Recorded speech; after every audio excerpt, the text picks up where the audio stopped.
the News Channel 5 network, this is MorningLine with Nick Barris.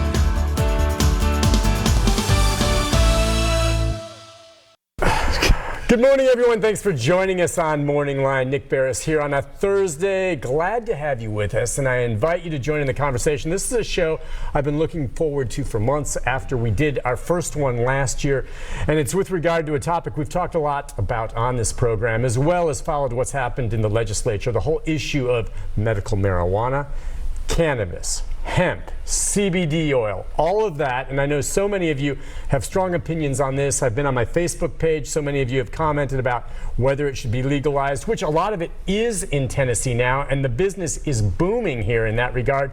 But there's still hurdles and places to go with this, with the growth. And we're going to talk about that. Take your calls this morning, but it's in connection with the Southern Hemp Expo, okay? And we'll explain what that's all about with our guest. But the next couple of days in Williamson County, I believe it's at the Ag Expo Park there, the Southern Hemp Expo is where you can go to learn so much. And I went last year doing some stories on it and walking around the expo hall and hearing the speakers. As this industry grows, not just in Tennessee, but in the nation, I mean, there is so much to learn.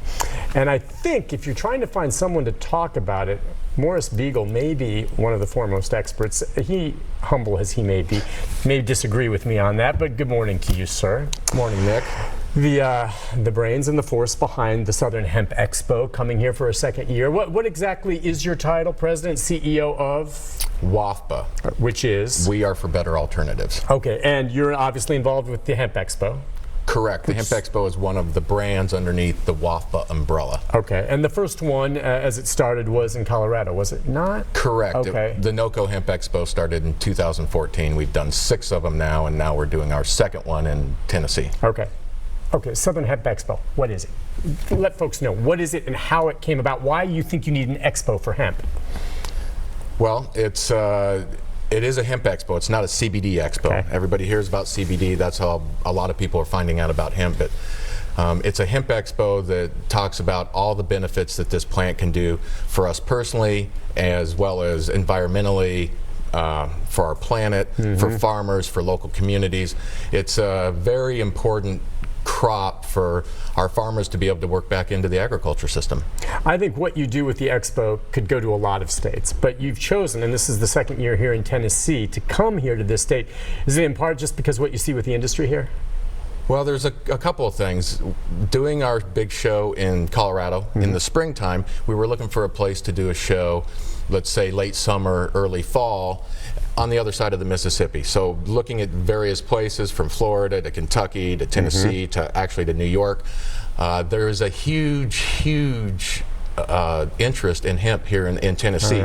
And as we've seen in this last year, 2019, there's over 3,000 registrants, I believe, for growing and processing hemp in Tennessee. And it's really exploded in this region. And I think that this plant and this crop can do tremendous things for the farmers here in Tennessee, the entrepreneurs, and the economy. Yeah, you know what, we've gone, since the tobacco industry really took it on the chin, from farmers trying to do freshwater shrimp or do sugar beets or things like this, and we were waiting for the crop to come along that might be a legitimate replacement for some of these tobacco farmers. And I personally believe that this hemp could be. Someone was telling me that, you know, an acre of good tobacco might get you $5,000. Okay, an acre of good hemp, which you mentioned CBD. I know the expo's not all about that, but that can draw up to $50,000. True or not?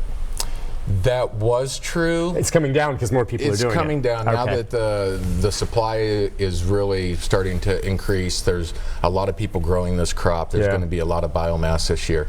The price is going to continue to come down, but you can still make at this point anywhere from, let's say, 15 to 30 grand. Still more than tobacco. Correct. And it's all going to commoditize eventually, and it'll get down into that $2,500 to $5,000 range, which is still going to be better than what people are making on corn and soy and hay, and where you're making anywhere from nothing to $300 an acre. The good part of that, in my opinion, too, and this is one thing I wanted to ask you about, as you've seen over the past year or so. All right, maybe that means they're not selling it for as much, but I think that means as there's more competition, the price comes down for the consumer. Some of these products early on, and I'm talking about CBD, but other ones, they're expensive. little jar of CBD tincture from some of these companies, legitimate stuff, it's setting you back 80 to 120 bucks. It's a lot of money, man. That's a lot of money, and you're going to see this stuff now from $20 to $40. Yeah. Like any Oh, other man. Yeah. apothecary type of botanical tincture that's you're going to find in Whole Foods or GNC or Vitamin Cottage. It'll fall right in line with those prices here in the coming 2 to 3 years. All right, let's set the stage a bit. As far as the expo, I know one of the big emphasis is for the growing and the business of this, and Correct. that's kind of what it's about. Not so much about CBD, even though we'll touch on that as well, because a lot of people have interest in that. But the idea of this expo, there will be speakers. There'll be folks talking about how getting into this, how to grow it, how to get into the business, how to successfully then market the raw bud and everything. Correct. We're going to talk about all parts of the supply chain. Is it that much different than any other, agricultural product? I mean, is it that much different what you do with hemp as you do, say, with corn in terms of the growing and all of this? I mean, I guess there's subtle differences, but you need the land, you harvest it, you dry it, you market it, right? In essence, yeah. But it all starts with the genetics. Okay. So finding the right genetics to grow what you want to grow, whether that's going to be for cannabinoid flour, so you can extract the CBD and get the oil, or if you're going to grow it for grain and fiber. So if you're growing it for the grain, it's going to be a different genetic. You're going to basically plant it by seed. It's going to row crop, and you're going to care for it differently, and you're going to harvest it differently, and you're going to process it differently than you are doing it for the flour. I've got to ask, is anything you're wearing made of hemp fiber today? Yes, this shirt right Is here. that true? I was wondering, all right? Because exactly. I mean, isn't that, see, the shirt's class. So explain, just if you would. I mean, a lot of people think CBD oil, and they're well, what else do you get from hemp? Well, a lot of people have heard of hemp rope. Okay, obviously, for years, hemp has been a great thing to make rope out of. Now, that's fiber spun from the hemp plant. Correct. And we've been spinning fiber from hemp since we've been making Years. clothing. Thousands of years. Yeah. Chinese have been doing it forever. You can get jeans. You can get Correct. jeans. And I've actually got a blazer that I was going to wear, but it was wrinkled from the flight. So it's like this. Hey, you're looking good. Yeah, this one de-wrinkled better than the hemp one did. Okay, but I mean, hemp, I'm trying to think of, and name some other fibers. There's food products. I've actually had some roasted salted hemp seeds, the cannabis seeds. You can eat those. Hemp protein, you buy that at health food stores now. Exactly. And that comes from the hemp seed as well. So the hemp seeds that you're talking about, you can either have toasted hemp seeds, or they dehull them and make hemp hearts. Which and are when great. when they do that, then you've got the leftover shells, or you can press it for oil, and you can use that oil in salad dressings and so forth. And then that residual material is called seed cake, and that's where you get the protein powder from. And you can go to, again, GNC, Whole Foods, and see the hemp protein powder, and it's like the best protein powder that you can get. Yeah. That's vegan protein powder. Yeah, it's natural stuff. I mean, there's so much. I just, again, hemp is under the cannabis umbrella, is it not? Correct. It's all one plant. So there's cannabis here, and then you got your hemp here, and then coming down to this side, you have marijuana. That is correct. Okay, and as far as the layman is concerned, if I put a fully mature marijuana plant here and a fully mature hemp plant here, they're not going to be able to tell the difference. You know who else can't tell the difference? Law enforcement. And drug sniffing dogs. Correct. Well, that wasn't necessarily the case as much until this cannabinoid hemp became a thing in the last 5 or 6 years, because the traditional hemp would be tall, skinny, seeded, whereas marijuana, kind of big, bushy, Christmas tree looking type plants.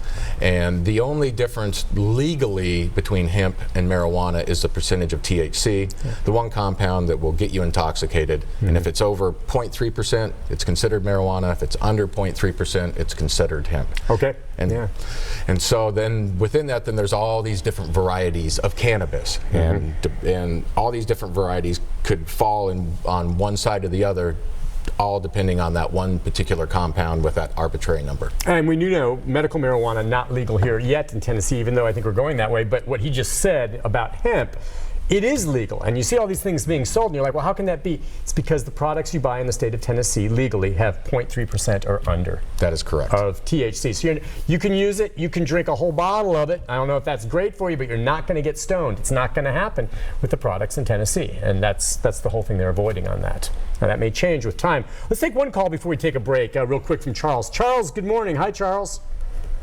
Yeah, can this hemp be used to make paper? And if so, can the paper be recycled? Paper, hemp paper. Well, yes, it can, because we actually have a hemp paper company called Tree Free Hemp. For real? For real.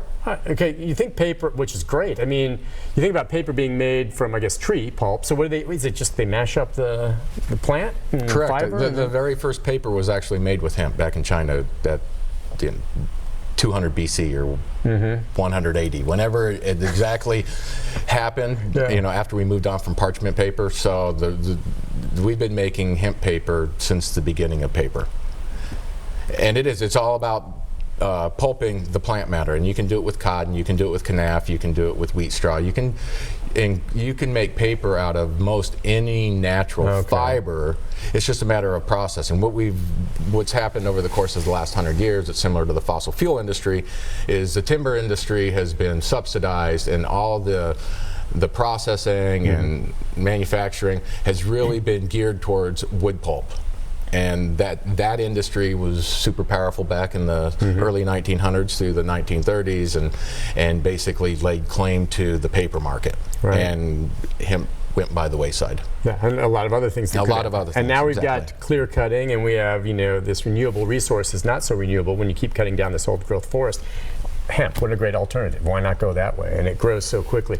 Listen, we'll take a break, and when we come back, we can take more phone calls, 737-7587 if you have questions. I want to get into more details about exactly what you're going to see at this expo, how you can get tickets, and then if you don't mind, we'll talk about the growth and the industry of it here too, but also your thoughts just on a national scale of what we see. And you're out of Colorado. You see how things like that, how legal marijuana is doing, and some of the products out there. And one other question I want to make sure to ask for some of our viewers who are very interested in the CBD products is, you're correct, there's so many out there. How do you know if it's a good product or not? Because there's some crap out there that doesn't live up to what they advertise, and it's not FDA regulated at this point.